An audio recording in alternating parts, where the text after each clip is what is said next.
150 छात्रों की एक कक्षा में 70 छात्र गणित में उत्तीर्ण हुए, 60 छात्र रसायन विज्ञान में उत्तीर्ण हुए और 20 छात्र गणित और रसायन विज्ञान दोनों में उत्तीर्ण हुए।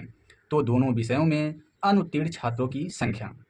ए ऑप्शन 40, बी 60, सी 50, डी 20। आइए देखते हैं इसे कैसे लगाया जाता है। पहले सिंबल बनाया जाएगा दो, इस प्रकार से। अब जो दोनों विषयों में उत्तीर्ण छात्र हैं उन्हें बीच में रखा जाएगा। 20 छात्र गणित और रसायन दोनों में उत्तीर्ण हुए हैं तो हम 20 बीच में लिखते हैं। उसके बाद देखते हैं कि कुल जो गणित में उत्तीर्ण छात्रों हैं उसमें कितना हम बीच वाले से घटा दें कि वह गणित निकल आए, क्योंकि 20 जोड़ने पर वह संख्या जो है गणित के कुल छात्रों को निर्देशित करेगा। तो हम 50 गणित में अगर रखते हैं और 50 और बीच वाले जो दोनों में कॉमन है उसे जोड़ देते हैं तो हमें गणित वाली संख्या निकल आएगी। तो ये वाली जो हो गई ये गणित हो गई।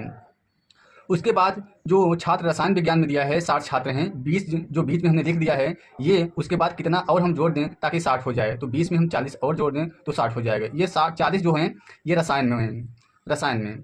तो हम कुल छात्र देखिए 50 और 40 और 20 तीनों को जोड़ते हैं। 50, 40, 90 और 20 110। 110 छात्र जो हैं वह उत्तीर्ण हुए हैं। तो कुल जो छात्रों की संख्या है 150 है। तो 150 में 140 छात्र उत्तीर्ण हो गए हैं, तो यानी हम 140 छात्र को निकाल लें, जो बचेंगे वह अनुत्तीर्ण छात्र होंगे। तो 150 माइनस 140 बराबर 40 छात्र हैं, यानी 40 छात्र जो हुए ये अनुत्तीर्ण हुए।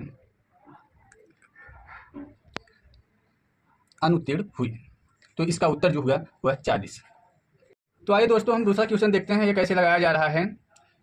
यदि किसी छात्र के 25 को 72 में जोड़ा जाता है तो परिणाम स्वरूप समान संख्या प्राप्त होती है। उस संख्या को 70% ज्ञात कीजिए। ऑप्शन ए 97.2, बी 67.2, सी 67.2 और डी 87.2। तो आइए हम देखते हैं इसे कैसे लगाते हैं।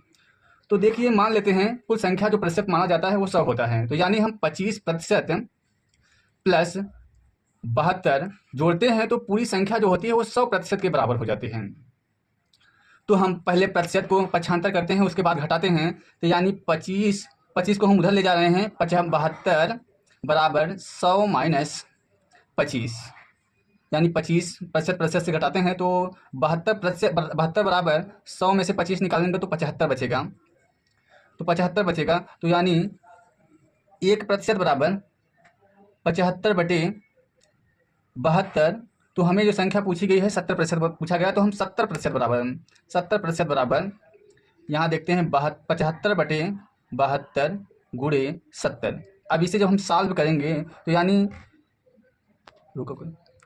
तो हम जब इसे काटेंगे तो ये आएगा 67.2।